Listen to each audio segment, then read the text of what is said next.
ಮಲಪ್ರಭಾ ಎಡದಂಡೆ ಕಾಲುವೆಗೆ ಮಲಪ್ರಭಾ ಜಲಾಶಯದಿಂದ ನೀರು ಹರಿಸುವಂತೆ ಕುರಿತು ಸನ್ಮಾನ್ಯ ಶ್ರೀ ಶಾಸಕರಾದ ಬಿ ಚಿಮ್ಮನಕಟ್ಟಿ, ಶಾಸಕ ಬಾದಾಮಿ ಕ್ಷೇತ್ರದವರಿಗೆ ರೈತರ ಹಕ್ಕು ಕರ್ನಾಟಕ ರಾಜ್ಯ ರೈತ ಸಂಘ ಹಾಗೂ ಹಸಿರು ಸೇನೆ ಜಿಲ್ಲಾ ಘಟಕ ಅಧ್ಯಕ್ಷರಿಂದ ಮನವಿ ನೀಡಲಾಯಿತು.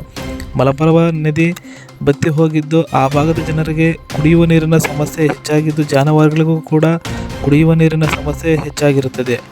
ಹಾಗೂ ಕರ್ನಾಟಕದಲ್ಲಿ ಪ್ರಸಿದ್ಧ ಪಡೆದಿರುವ ಬಾದಾಮಿ ತಾಲೂಕಿನ ಶ್ರೀ ಬನಶಂಕರಿ ಜಾತ್ರೆಯು 1 ತಿಂಗಳ ಕಾಲ ಜರುಗಲಿದ್ದು, ಇಲ್ಲಿ ಹೊರ ರಾಜ್ಯಗಳಿಂದ ಜನ ಆಗಮಿಸಲಿದ್ದು, ಭಕ್ತಾದಿಗಳಿಗೆ ಅನುಕೂಲವಾಗುವಂತೆ ಬನಶಂಕರಿ ದೇವಸ್ಥಾನದ ಮುಂದೆ ಕಾಲುವೆಗೆ 1.80 TCM ನೀರನ್ನು 1 ತಿಂಗಳ ಕಾಲ ಹರಿಸುವಂತೆ ಕೋರಿರುತ್ತಾರೆ.